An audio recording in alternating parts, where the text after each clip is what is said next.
Hi మిత్రులారా, నమస్తే.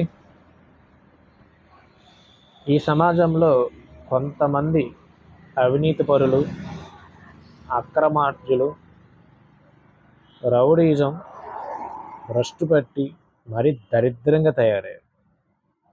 కొంతమంది మాత్రమే సుమా, అందరు కాదు.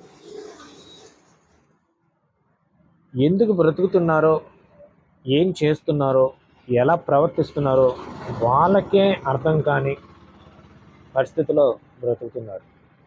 స్వార్థం పెరిగిపోయింది. లాక్కోవడం, దోచుకోవడం, పదవి కోసం ఒకడు, డబ్బు కోసం ఒకడు, ఇంకో అవసరాల కోసం ఒకడు. అరే, బ్రతుకుతే ఒక్కలాగే బ్రతకండ్రా. మనం పుడితే తల్లి సంతోషపడాలి, పెరిగితే తండ్రి గర్వపడాలి, సమాజం కూడా ఇష్టపడాలి. మనం బ్రతుకుతుంటే కర్మకాలి చేస్తే చెప్తున్నా, చేస్తే మన శత్రువు కూడా కన్నీరు కార్చాలి. అది బ్రతుకంటే.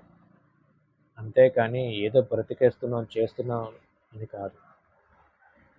వీడేం బ్రతికాడ్రా అని అనిపించుకోలే తప్ప ఏం బ్రతుకురా వీడిది అన్నట్టు అనిపించుకోకూడదు. మనం పోయేటప్పుడు నలుగురు మోయడానికి కావాలి. మన వెంట రావడానికి 10 మంది ఉండాలిరా. మనం ఏం సంపాదించినా, ఎంత సంపాదించినా మన జానుడు పొట్ట కోసమే చూసుకోలే తప్ప స్వార్థంతో, మోసాలతో, ఎదుటి వారి జీవితాలను నాశనం చేసి బ్రతుకు మనకొద్దురా. ఏం బ్రతికాడ్రా అనేటట్టే బ్రతకండి. ఏం బ్రతుకురా వీడిది అన్నట్టు అనుకోకండి. అది మనకి, మన పిల్లలకి మంచిది కాదు, మన కుటుంబానికి మంచిది. పెట్టుకోండి. నేను చెప్పేది మీకోసమే. నా మాటలు మీకు కొంచెం బోరు కొట్టచ్చు, కానీ ఇది సత్యం.